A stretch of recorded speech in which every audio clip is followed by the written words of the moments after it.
Hey,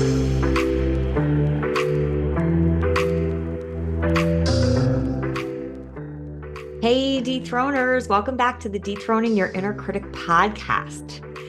I'm Joanna Kleinman, and today I want to explore a life-changing question with you. What if the most important thing that we have been taught about transformation is actually backwards? Now, think about this for a second. Most of the world's advice on transformation, whether it's about habits or mindset or emotions, focuses on doing more. Gratitude journals, meditating, putting in more effort, more willpower, more strategies. Do these things to change your thoughts, change your mindset, think more positively. Now, I'm not knocking any of that, but what if the kind of deep, lasting transformation that we all crave is not about changing, fixing, strategizing? What if the very things we're trying to change is the very reason why we keep feeling stuck and unfulfilled, and like we're on a hamster wheel trying to get to a feeling that seems elusive no matter what our life looks like? So this episode is about uncovering what might be the most important truth that no one has told you, and that is you can't change your thinking by trying to change your thinking. Real transformation happens when you have an insight, which is seeing something within. And that is a natural, effortless realization that changes everything without hard work or struggle. So let's dive into the 6 truths about finding joy and meaning that no one has told you. So truth number 1 is that most change methods don't actually work. Now, that's a bold statement, but the kind of deep, lasting change that transforms your life doesn't come from trying harder or forcing yourself to think differently or forcing yourself to engage in different behaviors. It actually comes from a new way of seeing yourself and your life, a new lens through which you see yourself and the world. And you can't force yourself into that lens. It actually happens by seeing something from within, which creates a completely new way of seeing things around you. Okay. Now, most change methods focus on behavior or thoughts. They tell you to do these 5 things or follow these 3 steps or keep a gratitude journal. And those things are all important. But they don't necessarily make changes in a lasting way, because you can't force yourself to adopt new thoughts or mindsets, because here's the issue. It's not the thoughts and beliefs that are the problem. The problem is that you see those thoughts and beliefs as the truth. So lasting change happens not by changing those automatic thoughts and beliefs, but by no longer seeing them as the truth. That's the single most important shift in perspective, that you are separate from the automatic voice in your head. Your true nature is not anything having to do with that automatic voice in your head. Which leads us to truth number 2. Letting go, not holding on, is the answer. So I want you to consider that what if everything you've been searching for, your peace, your clarity, your joy, has actually been here all along?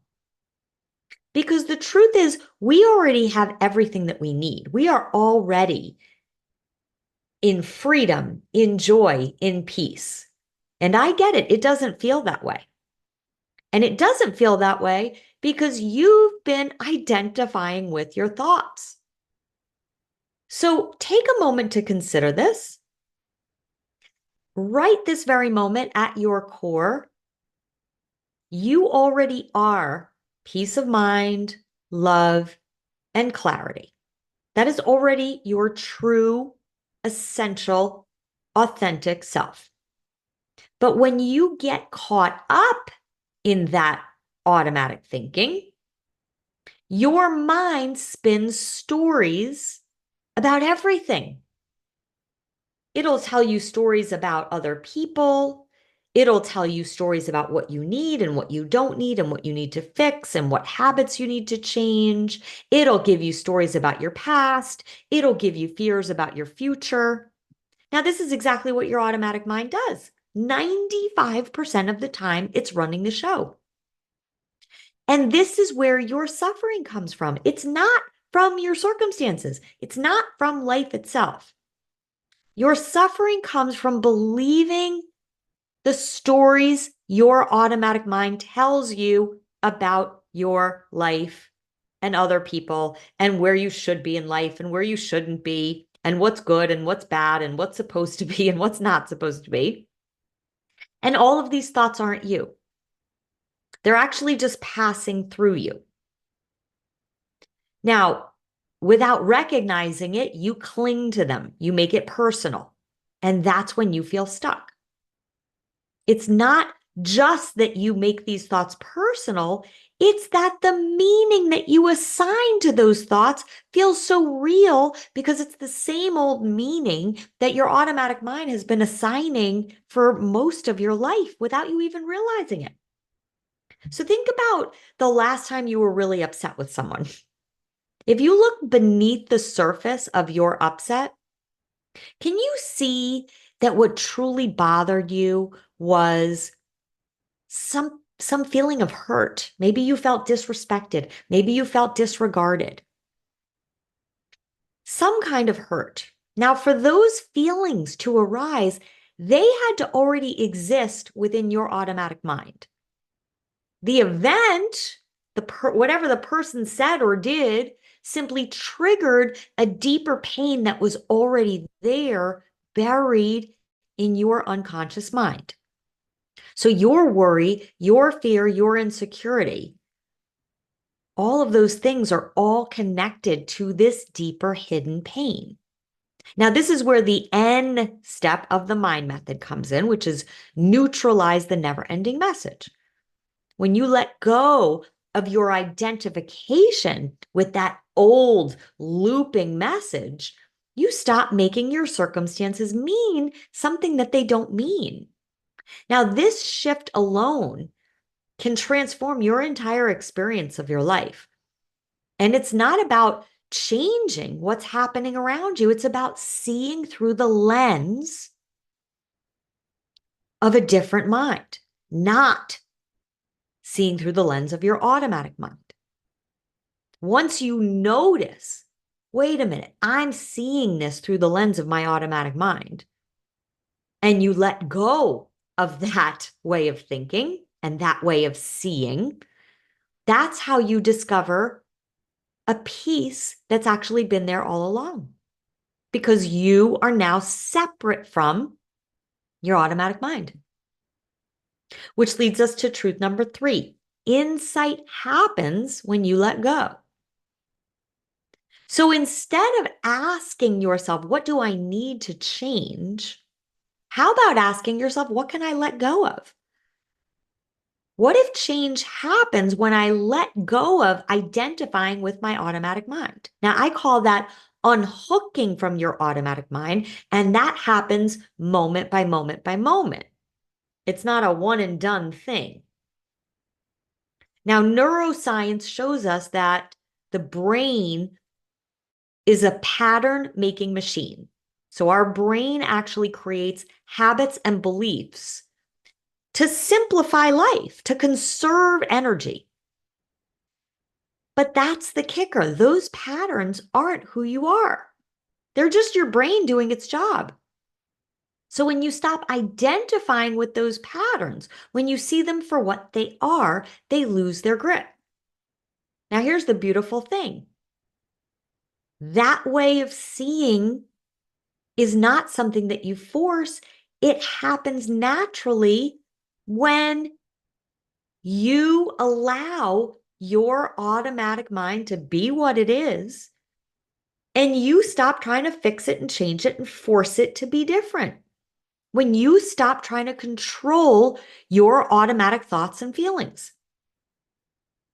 And when you stop trying to control that and you let it be, and you look for that space below the automatic mind, it's like a breath of fresh air. It's like opening a window and letting fresh air into a room. Suddenly you see something that you couldn't see before, and everything changes effortlessly.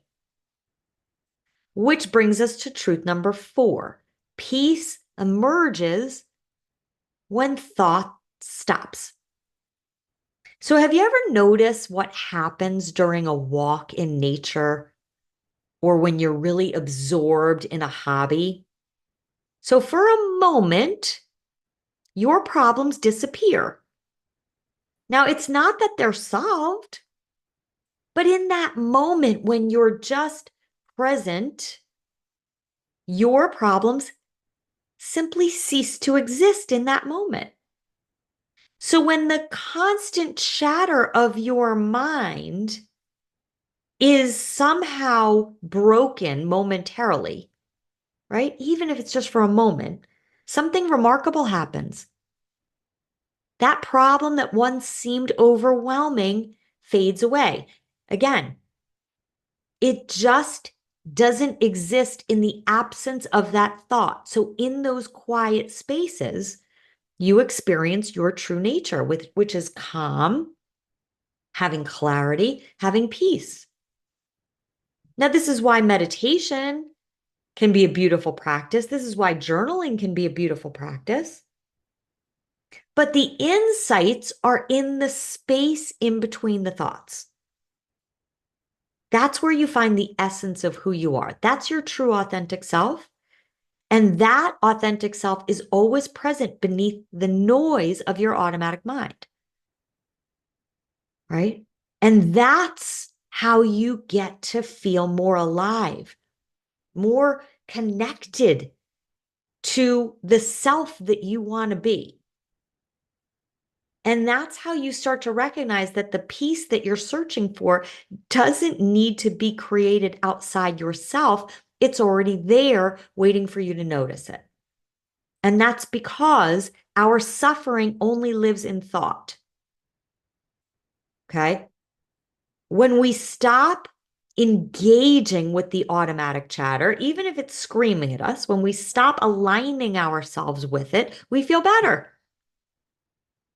Right? Because we're engaging with our true authentic self in that moment.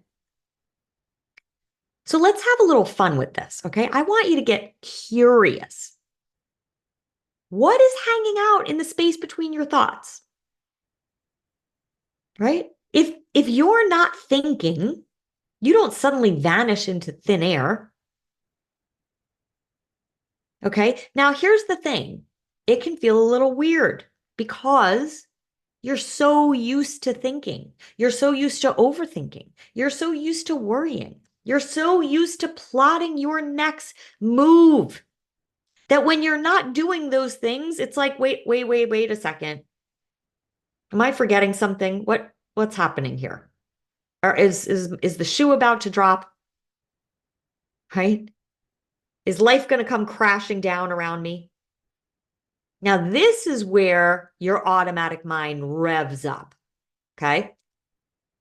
You've been listening to it. You've been mistaking that chatter for the real you for so long that when you get a glimpse of your true authentic self, that calm, present, at peace self, it doesn't feel right. It feels like you're dropping the ball. And we've all been there. Okay, right?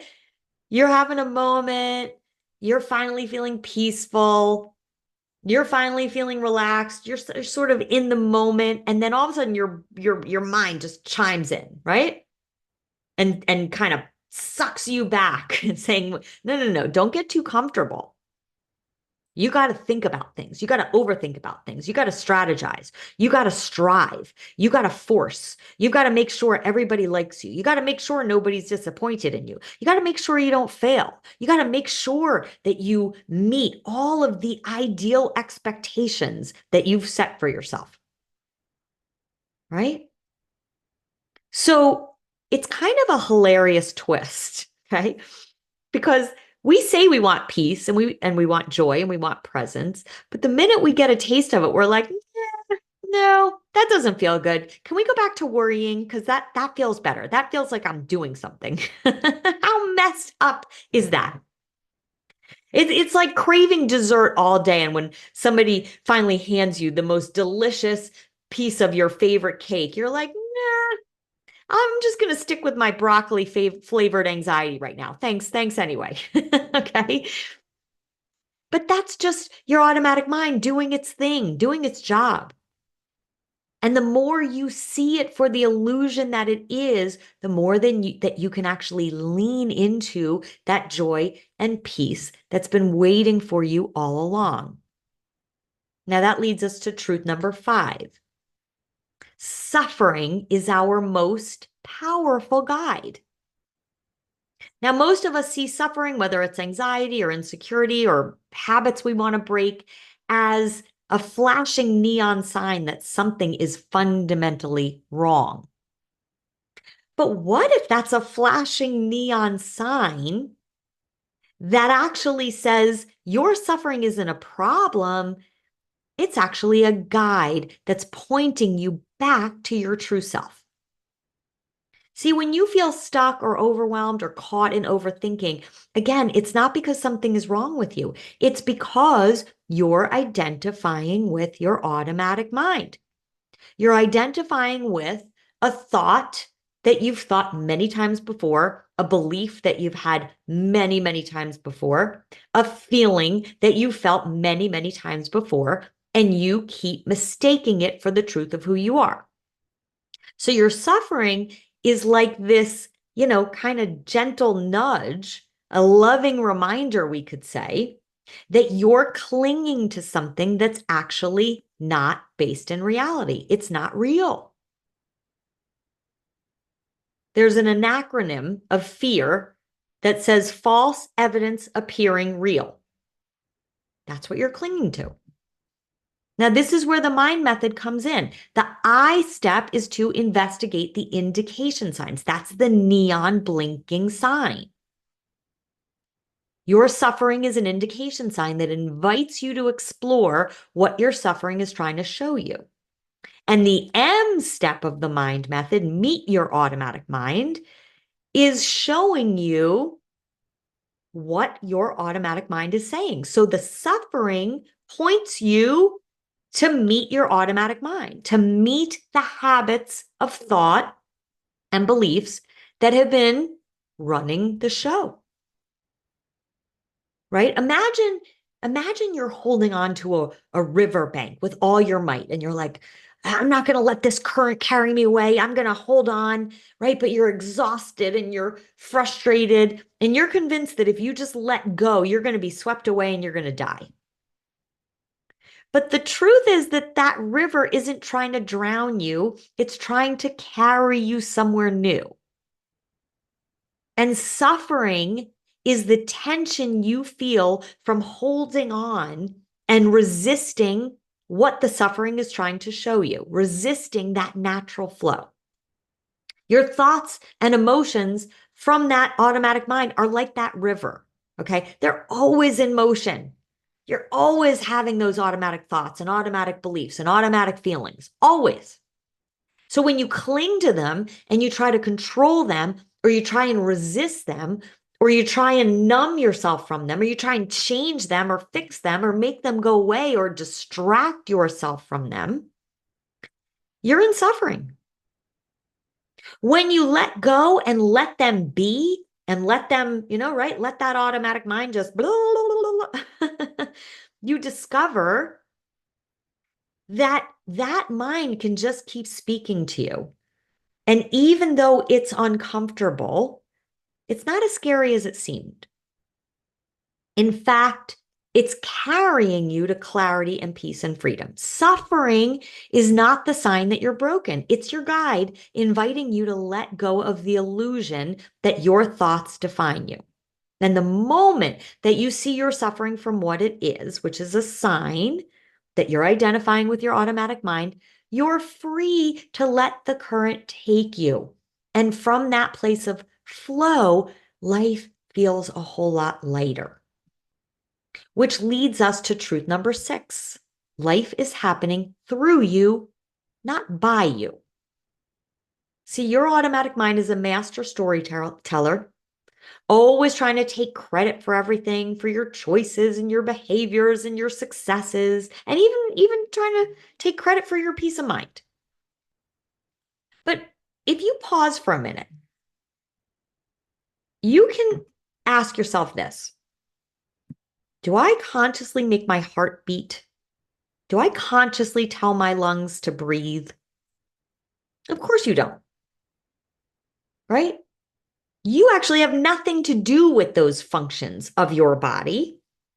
And very similarly, you have nothing to do with the automatic thoughts and feelings in your mind. Most of what you think isn't new. It's just a remix of old recycled thoughts. And we believe those thoughts, and we actually believe that those thoughts are responses to our current circumstances. But when we look deeper, we see the same old patterns showing up again and again and again. So there's a woman in my Mastering Your Mind program. Perfect example. She's building her business as a leadership coach. Her income is a little inconsistent right now, which is a normal part of starting any business, okay? But her automatic mind keeps whispering to her, if you were good enough, you'd have this figured out by now. Now that thought feels real, but it has no basis in reality. I mean, any seasoned entrepreneur will tell you that building a business takes time and patience.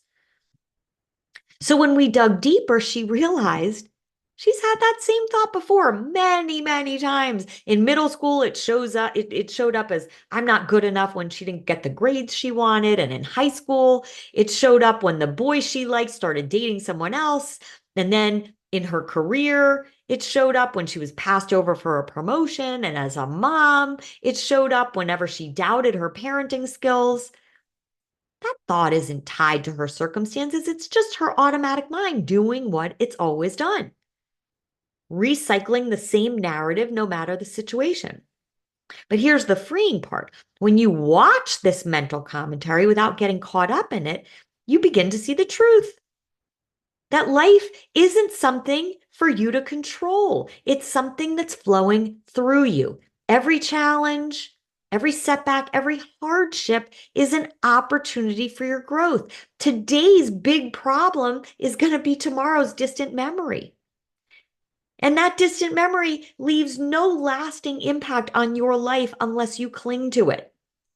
Because our circumstances are always changing, and so are the thoughts that arise about them. So when you stop trying to control the flow of life, when you let go of your automatic demands that life should go according to your timeline or according to your expectations that you demand should be met, that's when you open yourself up to joy and meaning that arises naturally. So life is always guiding you. It's always guiding you either towards the next lesson or towards the next level. And the key is to trust the process, to actually let go, to embrace that flow, to allow life to unfold as it's meant to. And interestingly enough, when you stop resisting, you'll find the joy and the meaning that were there all along, waiting for you to notice. And that's when life starts flowing in the direction that you want it to, but not because of force, it's because of letting go. So here's what I want you to take from today. You don't need to work harder to change. You don't need to fix yourself. The joy, the peace, the meaning you're searching for is already here beneath the chatter of your automatic mind. So let go of trying to make and force change to happen. Instead, I invite you to get curious, about the space between your thoughts and notice how life unfolds when you stop clinging to those old automatic thoughts and beliefs and start trusting the flow. So thank you so much for listening today. If today's episode resonated for you, I'd love for you to share it with someone who might need to hear it. And don't forget to leave a review of the podcast. This helps this message reach more people. So until the next episode, remember, joy is not something you achieve, it's something you uncover. Thanks for listening today.